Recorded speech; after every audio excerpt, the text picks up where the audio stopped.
Bien, bonjour à toutes et à tous, c'est Dark Power. Alors aujourd'hui je fais ma première vidéo, donc je tiens juste à donner quelques informations sur la chaîne très rapidement.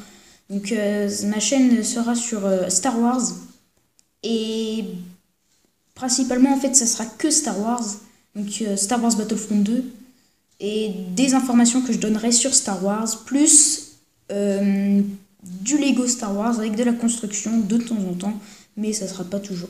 Donc on est parti. Donc le sujet aujourd'hui c'est l'armée des clones. Qui est cette armée? Vous ne savez pas tous parce que les films ne montrent pas tout et par exemple je vais vous dire qui a décidé de créer cette armée et le reste. Donc c'est parti. Après la mort de Qui-Gon Jinn, le maître de Dark Tyrannus, Sifo Dyas, ressent que son apprenti s'apprête à quitter l'ordre Jedi pour créer un ordre séparatiste. Ressentant que la galaxie risque d'être envahie par l'armée séparatiste, Sifo Dyas demande au Haut Conseil Jedi s'il peut demander à créer une armée de clones permettant de combattre les séparatistes. Le Conseil décida de ne pas créer cette armée car il n'était pas certain que ce que racontait Sifo Dyas était vrai. Ce dernier demanda à créer quand même cette armée en secret, au complexe de clonage de Kamino. Ces clones sont reproduits à partir du chasseur de primes Jango Fett. Ils sont baptisés phase 1 à cause de leur style d'armure. Ils sont nés et élevés dans les usines de clonage de Kamino. Ils ne sont entraînés que pour combattre et se sentent virtuellement invincibles. L'armure de phase 1 est basée sur la tenue de Jango Fett et est équipée de 20 plaques blindées. Elle est malheureusement un peu lourde et encombrante. Les clones se battent pour la première fois sur Geonosis, où ils sont censés repousser l'armée séparatiste. Les clones remportent son combat et la République, trouvant ces clones très performants, décide de créer d'autres clones mais améliorés.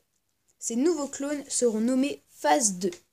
L'armure des clones de phase 2 est plus légère et résistante que l'armure des clones de phase 1. Pendant ce temps, sur Coruscant, le sénateur Palpatine, qui est en réalité un seigneur Sith, donc ça normalement vous le savez si vous avez visionné l'épisode 3 de Star Wars, est élu chancelier suprême. De son côté, l'armée séparatiste lance plusieurs assauts sur plusieurs planètes comme Kashyyyk, Felucia, Migeto, Utapu, etc. La République riposte en envoyant son armée de clones. Les clones ont largement l'avantage, jusqu'à ce que le sénateur Palpatine fait exécuter l'ordre 66, qui consiste à tuer tous les Jedi. À cause d'une puce installée dans le cerveau des clones, ils sont totalement manipulés par le chancelier et sont donc obligés d'exécuter cet ordre. Certains clones, comme le capitaine Rex, ont réussi à retirer leur puce cérébrale et n'ont donc pas été manipulés.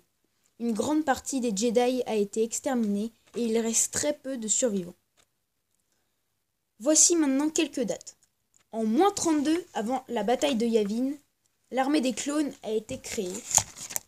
Et en -19 avant la bataille de Yavin, l'ordre 66 a été donné. Voilà, maintenant vous savez tout des clones, vous savez qui les a créés, pourquoi, et pourquoi est-ce qu'ils exécutaient l'ordre 66 alors que ils tuaient ceux qu'ils aimaient un peu quand même. Donc voilà.